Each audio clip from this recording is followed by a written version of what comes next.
بسم اللہ الرحمن الرحیم۔ دوستو، بھائیو اور بہنوں، السلام علیکم ورحمۃ اللہ وبرکاتہ۔ آج ہم بات کرنے والے ہیں ایک ایسے صحابی کی جن کا نام سنتے ہی دل میں ایک جنون، ایک جوش پیدا ہوتا ہے، جس کا نام اتہاس نے زرین حرفوں میں لکھا ہے۔ وہ شخص تھا جسے خود رسول اللہ صلی اللہ علیہ وسلم نے سیف اللہ یعنی اللہ کی تلوار کا خطاب دیا۔ ان کی زندگی صرف جنگوں کا حساب نہیں، ان کی زندگی ایمان کی طاقت، توبہ کی قبولیت، اخلاق کی بلندی اور آخرت کی فکر کا بے مثال سبق ہے۔ خالد بن ولید رضی اللہ عنہ کے ایک بہت عزت دار خاندان سے تھے۔ وہ اصل میں بنو مخدوم قبیلے سے تھے جو جنگی تعلیم اور گھوڑ سواری کے لیے فیمس تھا۔ آپ بھی اسی ماحول میں پلے بڑے تھے۔ دوستوں، یہ سوچنے والی بات ہے کہ خالد بن ولید احد کی لڑائی میں قریش کی فوج کا حصہ تھے، اور اسی جنگ میں انہی کی اسٹریٹجی کی وجہ سے مسلمانوں کو پیٹھ پیچھے سے حملہ ہوا تھا، جس کی وجہ سے مسلمانوں کو نقصان اٹھانا پڑا اور رسول اللہ صلی اللہ علیہ وسلم کے خلاف لڑے۔ لیکن اللہ کا کیا کمال دیکھیے، احد کے بعد ایک دن خالد بن ولید رضی اللہ عنہ نے سوچا کہ محمد صلی اللہ علیہ وسلم کے خلاف اتنی لڑائی کے بعد بھی ان کی دعوت لوگوں تک پہنچ رہی ہے۔ انہوں نے اپنے بھائی ولید بن ولید کا خط پڑھا، جو پہلے ہی مسلمان ہو چکے تھے اور انہیں اسلام کی دعوت دے رہے تھے۔ اسی وقت ان کے دل میں خیال آیا، خالد بن ولید رضی اللہ عنہ نے خود بیان کیا، جب اللہ نے ایمان کو میرے دل میں ڈال دیا تو میں نے رسول اللہ صلی اللہ علیہ وسلم کے پاس آنے کا فیصلہ کیا۔ پھر کیا تھا؟ 8 ہجری میں خالد بن ولید نے اسلام قبول کر لیا۔ انہوں نے حدیبیہ کے پاس آ کر رسول اللہ صلی اللہ علیہ وسلم سے ملنے کی خواہش کی۔ بیان ہے کہ جب وہ پہنچے تو رسول اللہ صلی اللہ علیہ وسلم نے بہت خوش ہوئے اور ان کا استقبال کیا۔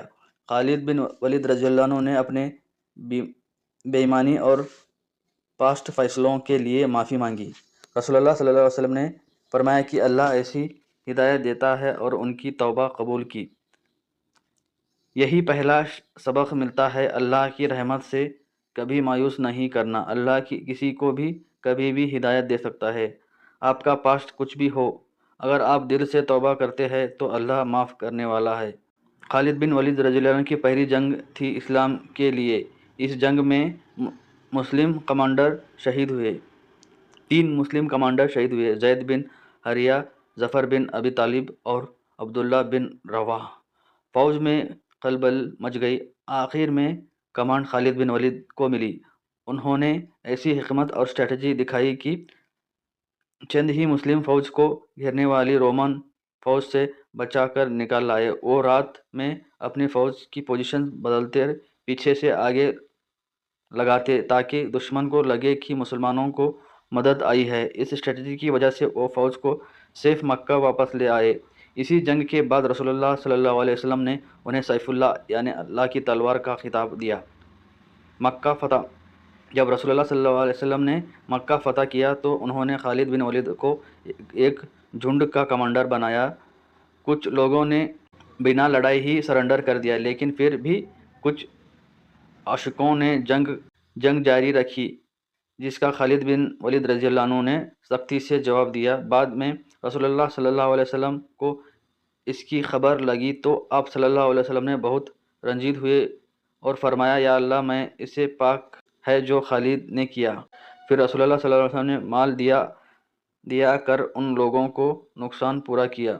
یہاں دوسرا بڑا سبق ملتا ہے، امیر کی اطاعت۔ خالد بن نے ہمیشہ اپنے کمانڈر رسول اللہ صلی اللہ علیہ وسلم کی بات مانی، غلطی مانا۔ ایک بہادر سپاہی بھی غلطی کر سکتا ہے، لیکن اصل بات ہے کہ وہ اپنی غلطی مانے اور اسے سدھارے۔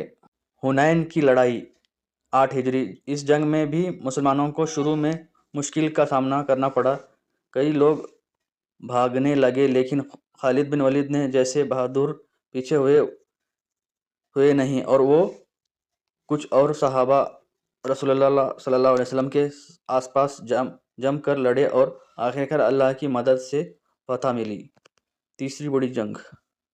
تیسرا حصہ خلافت ابو بکر کے دور میں رسول اللہ صلی اللہ علیہ وسلم کی وفات کے بعد کئی قبیلوں نے زکوٰۃ دینا بند کر دیا اور مرتاد ہو گئے۔ خلیفہ ابو بکر صدیق نے ان مرتاد قبیلوں کے خلاف جہاد کا اعلان کیا۔ خالد بن ولید کو ان فوج کا سپریم کمانڈر بنایا۔ ردی کی جنگوں میں ایسی پہنکاری دکھائی دشمنوں کے دل میں خوف بیٹھ گیا۔ سب سے فیمس جنگ یمامہ کی تھی جہاں مسلمہ کذاب کے 40,000 سپاہی تھے۔ مسلمانوں کی فوج چھوٹی تھی، جنگ بہت سختی تھی، کئی حافظ قرآن صحابہ شہید ہوئے۔ آخر میں وحشی بن حرب، وہی صحابی جنہیں احد میں حضرت حمزہ رضی اللہ عنہ کو شہید کیا تھا، نے مسلمہ کذاب کو مار گرایا، لیکن پورے مدینہ پر خالد کی لیڈرشپ نے ہی فتح دلائی۔ یہاں تیسرا سبق ملتا ہے، ایمان کی طاقت جب تک مسلمان ایک جٹ ہو کر اپنے ایمان پر قیام رکھ کر لڑے، اللہ ان کی مدد ضرور کرتا ہے۔ خالد بن ولید نے ایران اور رومن امپائر کی بڑی بڑی فوجوں کو ایسے ہرایا جیسے کھیل رہے ہوں۔ ایران کی فتح، انہوں نے مزر ولجہ اللیث اور پیرس کی فیمس جنگوں جیتی۔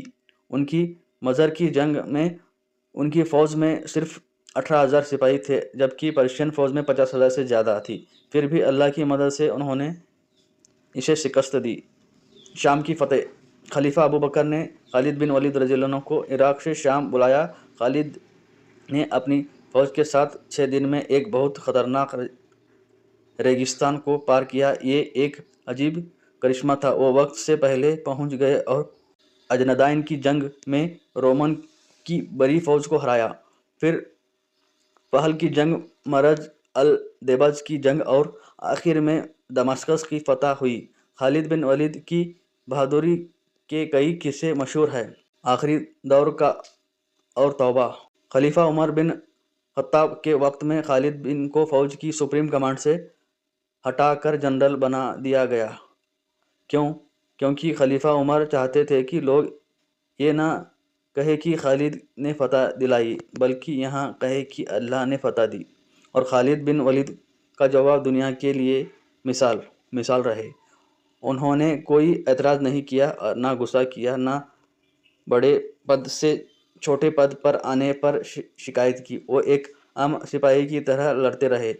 ان کا کہنا تھا، میں خلیفہ کے فیصلے سے خوش ہوں، میں اللہ کے لیے جہاد کرتا ہوں، کسی کے لیے نہیں۔ یہ ان کا ایمان کی اصلی طاقت دکھاتا ہے، دنیاوی عزت سے اوپر اٹھ کر بھی اللہ کی رضا کے لیے کام کرنا۔ آخری زندگی، خالد بن ولید رضی اللہ عنہ نے شام میں 21 ہجری میں انتقال کیا۔ ان کی زندگی کی آخری آرزو تھی کہ وہ شہید ہو کر مر جائے۔ اللہ نے ان کو بستر پر موت دی۔ انہوں نے اپنا سارا مال و دولت جہاد کے لیے خرچ کر دیا تھا۔ ان کے پاس کفن کے لیے بھی پیسے نہیں تھے۔ ان کی آخری خواہش تھی، میں 100 سے زیادہ جنگوں لڑ چکا ہوں، کیا میرے جسم پر ایک بھی ایسا حصہ نہیں جہاں زخموں کے نشان نہ ہو؟ آج میں اسی خوشی میں مر رہا ہوں کہ میں شہید کی موت مر رہا ہوں۔ ان کی موت پر خلیفہ عمر روئے اور فرمایا، ہر عورت کے لیے خالد جیسا بیٹا پیدا ہونا ممکن نہیں ہے۔ دوستوں، خالد بن ولید رضی اللہ عنہ کی زندگی سے ہم کیا سیکھتے ہیں؟ توبہ کی قبولیت۔ آپ کا پاس کچھ بھی ہو، اللہ کی طرف واپس آ جائیں، وہ معاف کرنے والا ہے۔ ایمان کی طاقت، اصلی طاقت تلوار میں نہیں، ایمان میں ہوتی ہے۔ امیر کی اطاعت، لیڈر کے فیصلوں پر بنا سوال کیے عمل کرنا۔ دنیا سے بے رغبتی، عزت، پیسہ، شہرت، سب کچھ اللہ کی رضا کے آگے فنا ہے۔ آخرت کی فکر، آخری وقت ان کی فکر دنیا نہیں بلکہ آخرت کی تھی۔ اللہ ہم سب کو حضرت خالد بن ولید رضی اللہ عنہ کی زندگی سے سبق لینے کی توفیق عطا فرمائے، آمین۔